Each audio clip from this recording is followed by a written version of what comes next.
நான் உங்கள் முத்துக்குமாரி. இந்த வீடியோவில் நாம் 12 ராசிக்கான பிப்ரவரி மாத ராசி பலன் பார்த்துட்ருக்கோம்.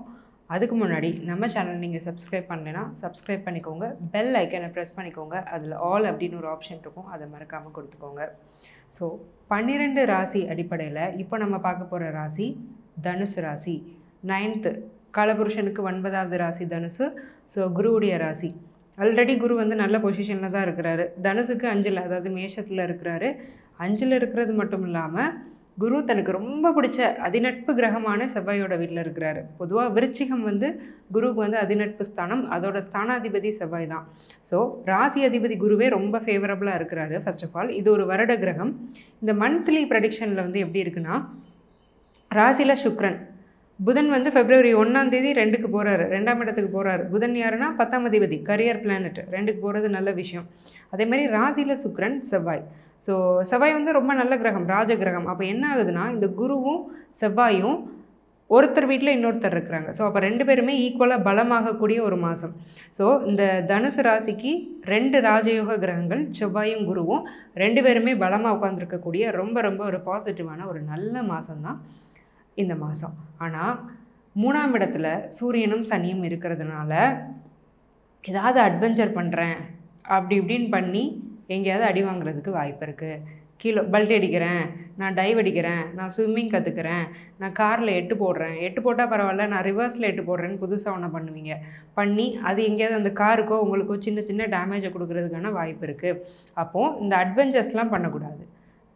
நல்ல கொஞ்சம் சமத்தாக எந்த ஒரு விதமான ஒரு புதுமையான விஷயங்களையும் நம்ம ட்ரை பண்ணாமல், நம்ம எப்படி இருக்கோமா நார்மலாக ஒரு வாக்கிங் போயிட்டு ஒரு ஜாகிங் போயிட்டு நார்மலாக நடந்துட்டு, நடையில் கூட ஒரு கவனம் தேவை. ஸோ கொஞ்சம் அங்கங்கே பார்க்காம நடந்துட்டுருக்கோன்னா எங்கேயாவது இடிச்சுக்கிறதுக்கான வாய்ப்பு இருக்குது. 3ஆம் இடத்துல இருக்கக்கூடிய சூரியன் சனி வந்து இந்த மாதிரியான பிரச்சனைகளை கொடுக்கறதுக்கு வாய்ப்பு இருக்குது. இதை தவிர்த்து மற்றபடி தனுசுக்கு வந்து எந்த ஒரு பிரச்சனையும் இல்லை. உயரமான இடங்கள்லேருந்து எட்டி பார்க்குறது, தண்ணி, வாட்டர் ஃபால்ஸ், இந்த மாதிரியான விஷயங்களை போய் விளையாட்டு காமிக்கிறது, வித்தை காட்டுறது, செல்ஃபி எடுக்கிறது, இந்த மாதிரியான விஷயங்கள்லாம் தயவு செஞ்சு பண்ணாதீங்க. நிறைய பாசிட்டிவ் தான் இருக்குது.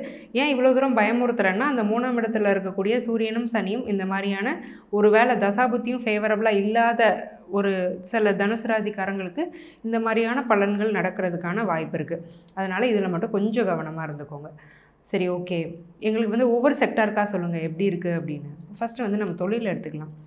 ஸோ தொழில் 6ஆம் அதிபதி சுக்ரன் ரொம்ப நல்லா இருக்கிறாரு, உங்களுடைய ராசிலே இருக்கிறாரு. பொதுவாகவே அப்போ என் பிஸ்னஸ் தான் என் ஃபஸ்ட்டு ஹஸ்பண்டு, என் பிஸ்னஸ் தான் என்னோடய ஃபஸ்ட் ஒய்ஃப் அப்படின்னு சொல்லிக்கிற அளவுக்கு ரொம்ப அந்த தொழிலை தூக்கி பிஸ்னஸை தூக்கி தலையில் வச்சுட்டு சுற்றக்கூடிய மாதம் தான் இந்த பிப்ரவரி மாதம். அதே மாதிரி சுக்ரன் அப்படிங்கிறதுனால ஒரு சுப கிரகம் தான். அவர் வந்து பொதுவாகவே ஃபஸ்ட்டு லக்னத்துலேருந்து ஸ்டார்ட் ஆகிறது.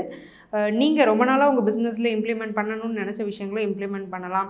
உங்கள் பிஸ்னஸ் வந்து அப்கிரேட் ஆகும், அது வந்து மார்க்கெட் ஆகும். நல்லா நீங்கள் மார்க்கெட் பண்ணணும்னு நினச்சிங்கன்னா அது நீங்கள் பெருசாக மெனக்கிடாமலே மார்க்கெட் ஆகிறதுக்கான வாய்ப்பு வந்து ரொம்ப நல்லாயிருக்கு. ஒரு நல்ல ரிவ்யூஸ் வந்து உங்கள் கிளைண்ட்ஸ்டையோ கஸ்டமர்ஸ்டையோ இருந்து கிடைக்கிறதுக்கான வாய்ப்பும் ரொம்ப ரொம்ப அதிகம். சுக்ரன் வந்து கரெக்டாக பிப்ரவரி 12th வந்து தனுசுலேருந்து மகரத்துக்கு போகிறாரு. மகரம்ங்கிறது தனுசுக்கு 2ஆம் இடம். 2ஆம் இடம்ங்கிறது பணபரஸ்தானம். ஸோ உங்களோட ஃபினான்ஸ் அப்படிங்கிறத குறிக்கக்கூடிய ஸ்தானம் 2ஆம் இடம். அப்போ அங்கே இந்த சுக்ரன் போகும்போது அந்த பிஸ்னஸ் மூலமான லாபம் அப்படிங்கிறது உங்களுக்கு அதிகரிக்கும். அப்போது பிப்ரவரி 12க்கு மேலே பிஸ்னஸ் மூலமாக வரக்கூடிய லாபம் அப்படிங்கிறது அதிகரிக்கக்கூடிய மாதம். ஸோ அப்படிங்கும்போது தொழில் பிப்ரவரி மந்தில் தனுசுக்கு ரொம்ப ரொம்ப நல்லாயிருக்கு. அதில் வந்து எந்த ஒரு டவுட்டுமே இல்லை. ஓகே, நாங்கள் வந்து ஒர்க்கிங் கம்யூனிட்டி எங்களுக்கு எப்படி இருக்குது, நாங்கள் வந்து வேலை செய்கிறோம், ஒரு ஸ்தாபனத்தில் வேலை செய்கிறேன், ஒரு நிறுவனத்தில் வேலை செய்கிறேன், நான் ஒரு டெக்கி, நான் ஒரு ஐடி எம்ப்ளாயி, எனக்கு வந்து எப்படி இருக்க போகுது. ஈவன் எல்லா செக்டர்ஸும் வரும், பேங்கிங், எல்லாருமே வந்து இந்த ஒர்க்கிங் கம்யூனிட்டியில் தான் வருவீங்க. ஸோ உங்களுக்குலாம் எப்படி இருக்க போகுதுன்னா, 10ஆம் அதிபதி புதன் வந்து 2ல் இருக்கிறாரு. ஸோ இன்க்ரிமெண்ட் எக்ஸ்பெக்ட் பண்ணுறீங்கன்னா கண்டிப்பாக இன்க்ரிமெண்ட் கிடைக்கும். டபுள் இன்க்ரிமெண்ட் சில பேருக்கு கிடைக்கக்கூடிய வாய்ப்பு இருக்குது. ஏன்னா அந்த செவ்வாய் வந்து உச்சமாக போகிறாரு. பிப்ரவரி 5th அன்னைக்கு செவ்வாய் திரும்ப மகரத்துக்கு போய் உச்சமாக போகிறாரு. செவ்வாய் புதன் சேர்க்கை புதனுக்கு அவ்வளோவா ஒரு ஃபேவரபுள் இல்லாத ஒரு சேர்க்கை தான். ஆனாலும் செவ்வாய் ஸ்ட்ராங்காக இருக்கிறது. செவ்வாய் 12ஆம் அதிபதி. அப்போ இவ்வளோ நாள் நிறைய காசு விரயமாயிட்டு இருந்தது. வர்ற சேலரி வந்து செலவுக்கே பத்தலை. அப்போ இந்த மாதத்துல இருந்து என்ன ஆக போகுதுன்னா, வரக்கூடிய வருமானத்தை நீங்கள் சேமிக்க முடியும், கையில் பணம் தங்கும். ஸோ இந்த மாதிரி ஒரு ஃபேவரபுளான மாதம் தான் பிப்ரவரி. தொழில், வேலை இந்த ரெண்டுமே நல்லா தான் இருக்குது. இதில் எதுவுமே நெகட்டிவாக சொல்கிறதுக்கு இல்லை. ஏன்னா எல்லாமே பாசிட்டிவான பிளானட்டரி பொசிஷன்ஸ் தான், காம்பினேஷன்ஸ் தான் இருக்குது.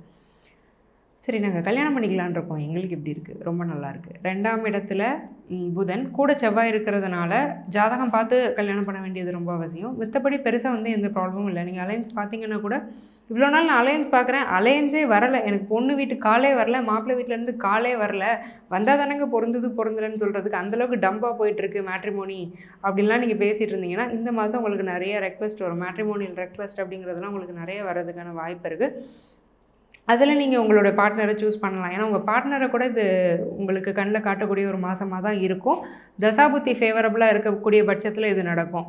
உடனே எல்லாருக்கும் இது நடக்கும், எனக்கு ஆகலைன்னு நெக்ஸ்ட் மந்த் நீங்கள் கமெண்ட் போடாதீங்க. ஏன்னா அதுக்கு தசாபுத்தியும் சப்போர்ட் பண்ணும். அதுக்கு வந்து உங்கள் ஹாரோஸ்கோப் கன்சல்டேஷன் நீங்கள் எடுத்துக்கிறது ரொம்ப அவசியம்.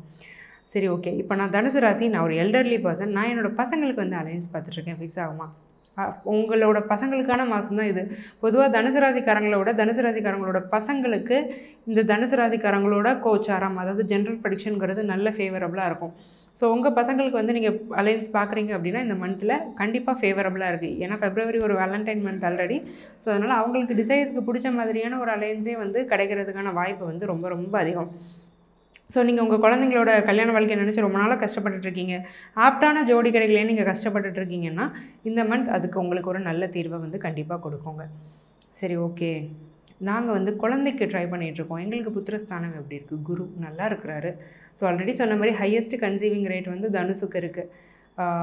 2-3 ராசிக்கு ரொம்ப நல்லாயிருக்கு. கன்னி, துலாம், தனுசுக்கெலாம் வந்து கன்சீவிங் ரேட் நல்லாயிருக்கு. துலாமுக்கு வந்து இந்த மந்த் மட்டும்தான் நல்லலே தவிர ஜென்ரலாக இந்த இயர்லி பார்த்திங்கன்னா கன்னி, துலாம், தனுசுக்கு கன்சீவிங் ரேட் வந்து ரொம்ப ரொம்ப நல்லாயிருக்கு. ஸோ அதனால் குழந்தைக்கு முயற்சி பண்ணுறவங்களுக்கு கண்டிப்பாக அந்த ப்ரெக்னென்ட் ஆகக்கூடிய பாசிபிலிட்டி, அப்பா அம்மாவாகக்கூடிய யோகம் ரொம்ப நல்லாயிருக்கு. ரொம்ப வருஷமாக குழந்தை இல்லைன்னு கஷ்டப்படுறவங்க கூட ட்ரீட்மெண்ட் கை கொடுத்து நீங்கள் ஒரு குழந்தைக்கு அப்பா அம்மா ஆகக்கூடிய யோகம் வந்து இந்த மாதத்துக்கு இருக்குது. ஸோ இந்த மாதம் இந்த பிளானட்ஸ் வந்து உங்களுக்கு ஹெல்ப் பண்ணும்போது உங்கள் ஜாதகத்தில் சின்ன சின்ன பிரச்சனை இருந்தாலும் அதை ஒரு கன்சல்டேஷன் எடுத்து சரி பண்ணிக்கோங்க. ஏன்னா கோச்சாரம் ஹெல்ப் பண்ணுது. அப்போ இந்த டைமை நீங்கள் யூட்டிலைஸ் பண்ணிக்கோங்க. உங்கள் ஹாரோஸ்கோப்போட ஃபுல் கன்சல்டேஷன் எடுத்துக்கிட்டிங்கன்னா கூட ஏதாவது ஒரு சின்ன விஷயம் மிஸ்மேட்ச் ஆகுது, ஒரு ட்ரீட்மெண்ட், ஒரு ரெமெடி பண்ணணுன்னா கூட நீங்கள் அதை பண்ணி இந்த டைமை உங்களுக்கு ஃபேவரபுளாக மாற்றிக்க முடியும். ஓகேங்க, நான் ப்ராப்பர்ட்டி வாங்கணும்னு நினைக்கிறேன். எனக்கு எப்படி இருக்குது? நான் ப்ராப்பர்ட்டி வாங்கலாமா? 4ல் ராகு. ஸோ என்ன ஆகும்னா, ஒரு வீடு வாங்கிட்டேன், ஆனால் என் கைக்கு வரல. கான்ட்ராக்டர் வந்து எனக்கு கொடுக்க மாட்டார், பில்டர்ஸ் வந்து கொடுக்க மாட்டேங்கிறாங்க, கேட்டால் கேஸ் நடக்குதுன்னு சொல்கிறாங்க. இதெல்லாம் தான் ராகு கொடுக்கும். ப்ராப்பர்ட்டியை கொடுத்துட்டு கூடயே வில்லங்கத்தை கொடுத்துரும். யார்ட்டையாவது பணம் கொடுத்து ஏமாறுறது பாஸ்ட் 1 இயராகவே இது நடந்துகிட்ருக்கும். தயவு செஞ்சு ரொம்ப கேர்ஃபுல்லாக இருங்க. ஏன்னா தெரிஞ்சே ஏமாற வைக்கும் ராகு. பார்த்துக்கலாம், எங்கே போயிட போகுது, நம்ம பணம் தானே, எங்கே போயிட போகிறோம், ஓடியா போகிறோன்னு கொடுத்துருவோம், ஓடி போயிடுவோம். அப்புறம் நம்ம தான் கஷ்டப்படணும். அதனால் ஒன்று இன்வெஸ்ட் பண்ணாதீங்க. அதே மாரி இன்வெஸ்ட் பண்ணோன்னா தயவு செஞ்சு நம்பகத்தன்மையான ஆள்கள்கிட்ட இன்வெஸ்ட் பண்ணுங்கள். யாரை நம்புறதுனே தெரியலைன்னா இன்வெஸ்ட் பண்ணாமலே இருங்க, அதுவே நல்லது. ஏன்னா நம்ம பணத்தை நான் இன்வெஸ்ட் பண்ணுறேன் பேர் வழின்னு வெளியில் விடுறத விட அதை ஒரு பேங்க் அக்கௌண்ட்டில் போட்டு வச்சுருந்தீங்கன்னா கூட அதை ஒரு பேங்க் இன்ட்ரெஸ்ட்டை வாங்கி நீங்கள் செலவு பண்ணிக்கலாம். அந்த அளவுக்கு தான் இந்த ராகு செய்வார். ராகுக்கு இது பெயர்ச்சிக்கு அப்புறம் தான் நீங்கள் இன்வெஸ்ட் பண்ணுறது நல்லது. 1 இயருக்கு பெருசாக எதுவும் இன்வெஸ்ட் பண்ணாதீங்கன்னு தான் நான் சஜஸ்ட் பண்ணுவேன். அதே மீறி நீங்கள் பண்ணணுன்னா சின்னதாக ஷேர்ஸ் மியூச்சுவல் ஃபண்ட்ஸில் பண்ணலாம். பெரிய பிக் இன்வெஸ்ட்மெண்ட், ஸ்திர சொத்துக்கள், அதாவது லேண்டு, ப்ராப்பர்ட்டிக்கான இன்வெஸ்ட்மெண்ட்ஸ்லாம் பெருசாக இப்போ பண்ணாதீங்க. அந்தளவுக்கு அது நல்லாவும் இருக்காது. ஏன்னா 4ல் வந்து ராகு இருக்கிறாரு. சரிங்க, ஓகே. நான் ஃபாரினில் இருக்கேன், எனக்கு எப்படி இருக்க போகுது? 12ஆம் அதிபதி குரு இல்லையா? அப்ராடில் இருக்கக்கூடிய ரிஷபராசிக்காரங்களும் அப்ராடில் இருக்கக்கூடிய தனுசு ராசிக்காரங்களுக்குமான வருஷம் தான் 2024. ரொம்ப நல்லா இருக்க போகிறீங்க. ஸோ லாஸ்ட் இயரில் நிறைய அப்ஸ் அண்ட் டவுன்ஸ் இருந்தது. ஸோ ஒரு வேலை கிடைக்கல, ப்ராப்பரான வேலையில் செட்டில் ஆக முடியலை. அப்போ திரும்ப நம்ம இந்தியா வந்துடலாமான்னே நிறைய பேர் யோசிச்சாங்க. அப்ராட் போக முடியாமல் நிறைய பேர் கஷ்டப்பட்டுட்டு இருந்தாங்க. வீசா கிடைக்காம, என்ட்ரன்ஸ் எக்ஸாம் கிளியர் பண்ண முடியாமல், நினச்ச யூனிவர்சிட்டியில் சீட் கிடைக்காம நிறைய பேர் வந்து கஷ்டப்பட்டீங்க. எல்லாத்துக்கும் ஒரு நிவர்த்தியை கொடுக்கக்கூடிய ஒரு வருஷம் தான் இந்த வருஷம். ஸோ ஃபாரின் போகணுன்னா கண்டிப்பாக போகலாம். அப்ராடில் வந்து நீங்கள் பெர்மனெண்ட்டாக செட்டில் ஆகக்கூடிய யோகமும் உங்களுக்கு ரொம்ப வலுவாக இருக்குது. பொதுவாகவே தனுசு ராசியில் அப்ராடில் இருக்கிறவங்களுக்கு இந்த வருஷமும் இந்த மாதமுமே ரொம்ப ஃபேவரபுளாக இருக்குது. சரிங்க, ஓகே. இந்த மந்த் வந்து எனக்கு அப்ராடில் இருக்க எனக்கு ஃபேவரபுளாக இருக்குது. நாங்களாம் ஸ்டூடெண்ட்ஸ், எங்களுக்கு இந்த மந்த் எப்படி இருக்குன்னா 4ல் ராகு. 4ல் ராகு இருக்கும்போது டிஸ்ட்ராக்ஷன்ஸை நிரம்ப கொடுக்குறாரு ராகு. கொஞ்ச நேரம் ஃபோன் பார்ப்போமே, கொஞ்சம் நேரம் இன்ஸ்டாகிராமில் ரீல்ஸ் பார்ப்போமே, நம்ம ஒரு போஸ்ட் போடுவோமே, படிக்கிற டைமில் கூட அந்த படிக்கிறத ஃபோட்டோ எடுத்து ரீல்ஸ் போடணும்னு சொல்லும். அதுதான் ராகு பண்ணும். நம்ம படிக்க போகிறோம், அதை 4 பேர்கிட்ட காட்டுறதுக்கு நமக்கு எக்ஸாமில் எந்த ஹெல்ப்பும் பண்ண போகிறதில்ல. நம்ம படித்து எழுதணுன்னா அதை ஹெல்ப் பண்ணும். பட் என்ன பண்ணோன்னா, நீங்கள் என்ன பண்ணிகிட்ருக்கீங்களோ அதையே வச்சு ராகு டிஸ்ட்ராக்ட் பண்ணுவார். இந்த கடைசி நேரத்தில் எதையாவது மிஸ் பண்ணிட்டு போகிறது, எக்ஸாம் ஹாலுக்கு போய் மயங்கி விழுறது, இதை நான் ஆல்ரெடி சொல்லியிருப்பேன். அதை வந்து கொஞ்சம் கேர்ஃபுல்லாக பாருங்கள். டீஹைட்ரேட் ஆகாமல், காலையில் பிரேக்ஃபாஸ்ட்டு ஸ்கிப் பண்ணாமல் எக்ஸாமினேஷனுக்கு போகிறது, இதெல்லாம் கொஞ்சம் கவனமாக பார்த்துக்கோங்க. ஏன்னா ராகுங்கிற கிரகம் வந்து ஒரு வெரி மெலிஃபிக் பிளானட். ஈவன் சாட்டனை விட கூட 1 ஸ்டெப் பவர்ஃபுல் ராகு தான். Very very malefic shadow planet. அவர் வந்து 4th ஹவுஸில் இருக்கும்போது ப்ராப்பர்ட்டி, இன்வெஸ்ட்மெண்ட், ஸ்டடீஸ், உங்களோட மைண்ட் செட், இந்த மாதிரியான விஷயங்கள்லாம் ரொம்ப கேர்ஃபுல்லாக இருக்கணும். அப்போ ஸ்டூடெண்ட்ஸ் வந்து டிஸ்ட்ராக்ட் ஆகாதீங்க. ஃபோனை வந்து தூக்கி ஒரு ஓரமாக வச்சுருங்க. ஃபோனை வந்து பக்கத்துலேயே வச்சுட்டு படிப்பாங்க சில பேர். கொஞ்ச நேரம் படிச்சுட்டு இருப்பாங்க, வச்சுட்டு ஃபோனை எடுத்துப்பாங்க. அல்லது ஃபோனில் நான் ஏதாவது கூகுள் பண்ணுறேன், எனக்கு ஒரு டாபிக் தெரியணும்னு கூகுள் பண்ணுறதுக்காக ஃபோனை எடுத்துகிட்டு அங்கே கொஞ்சம் நம்ம வேறு எதையாவது சர்ஃப் பண்ணி பார்த்துட்ருப்போம் இன்டர்நெட்டில். ஸோ இந்த மாதிரியான விஷயங்களெல்லாம், ஏன்னா இன்டர்நெட் பேசிக்கலி ராகு. ஸோ அவருடைய காரகத்தில் தான் நம்மளை டிஸ்ட்ராக்ட் பண்ணுவார். கேமரா ராகு, ஃபோட்டோகிராஃபி ராகு, இந்த லேட்டஸ்ட் டெக்னாலஜிஸ் எல்லாம் ராகு. ஸோ இதை கொஞ்சம் தள்ளி தள்ளி வைக்க உங்களோட ஸ்டடீஸ் நல்லாயிருக்கும். பொதுவாகவே எல்லாருக்கும் இது தான். பட் தனுசு ராசிக்காரங்க கொஞ்சம் எக்ஸ்ட்ராவாக இதை வந்து நீங்கள் கேர் பண்ணிக்கணும். சரி, ஓகே. காம்படிட்டிவ் எக்ஸாமினேஷன்ஸ் எப்படி இருக்க போகுது? நீட் ரொம்ப நல்லா இருக்க போகுது. பொதுவாக நீட் எக்ஸாமினேஷன் செவ்வாய் உச்சமாக இருக்கிறதுனால பெரும்பாலான ராசிகள் வந்து நீட் எக்ஸாமினேஷன்ஸ் படிக்கிறவங்க தசாபுத்தி சப்போர்ட் பண்ணும் பட்சத்தில் கண்டிப்பாக கிளியர் பண்ண போகிறீங்க. ஸ்டடீஸ் இந்த மந்த் நல்லா போகுது. பட் ஆனால் நான் ஆல்ரெடி சொன்ன மாதிரி டிஎன்பிஎஸ்சி, யூபிஎஸ்சி வெரி கேர்ஃபுல். ஓவராலாகவே வந்து தனுசு ராசி ஸ்டூடெண்ட்ஸுக்கு யாராக இருக்கட்டும், ஸ்கூலாக இருக்கட்டும், காலேஜாக இருக்கட்டும், காம்படிட்டிவ் எக்ஸாமாக இருக்கட்டும், யாராக இருக்கட்டும், கவனம் அப்படிங்கிறது படிப்பில் தேவை. டிஸ்ட்ராக்ஷனுங்கிறத கம்ப்ளீட்டாக நீங்கள் அவாய்ட் பண்ணணும். ஏதாவது ஃபங்க்ஷன் வருதுன்னா கூட, இந்த வருஷம் இம்பார்ட்டண்டான எக்ஸாம் இருக்குன்னா அந்த ஃபங்க்ஷன் அவாய்ட் பண்ணிட்டு படிங்க. நெக்ஸ்ட் இயர் நம்ம அட்டென்ட் பண்ணிக்கலாம். நம்ம சொந்தக்காரங்க தான் கோச்சிக்க மாட்டாங்க. அந்த மைண்ட் செட்டுக்கு வந்துடுங்க. சரிங்களா? இவ்வளோ நேரம் நம்ம பார்த்துட்டு இருந்தது ஜென்ரல் ப்ரெடிக்ஷன்ஸ் தான். இது வந்து ஒரு பொதுவான பலன் தான். இது உங்களுக்கு அப்படியே ஆப்ட் ஆகும்லாம் சொல்ல முடியாது. ஸோ உங்கள் ஜாதகத்தோட என்டையர் ப்ரெடிக்ஷன் வேணும் அப்படின்னா கீழே இருக்க என்னுடைய நம்பருக்கு கால் பண்ணி என்னுடைய அப்பாயின்மெண்ட்டை பிளாக் பண்ணிக்கோங்க. நான் உங்களுக்கு ரொம்ப ரொம்ப சிம்பிளான லைஃப் ஸ்டைல் ரெமெடிஸ் தான் சஜஸ்ட் பண்ணுவேன். அதை பண்ண உங்கள் லைஃப்பில் ரொம்ப பாசிட்டிவான மாற்றங்கள் வரும். அதை கன்சிஸ்டண்ட்டாக பண்ணி நல்ல பலன் கொடுத்த கிளைண்ட்ஸோட ரிவ்யூவோட அடிப்படையில் தான் அதை நான் கண்டினியூ பண்ணிகிட்ருக்கேன். இன்ஃபேக்ட் இன்னொரு இன்ட்ரெஸ்டிங்கான விஷயம் என்னென்னா, அது வந்து no cost remedies, 0 cost remedies. அதில் வந்து நீங்கள் ஸ்பெண்ட் பண்ண வேண்டிய அவசியமே இல்லை. இந்த மாதிரியான சிம்பிள் ரெமெடிஸ் வந்து உங்கள் லைஃப்பை ரொம்ப அப்லிஃப்ட் பண்ணும்.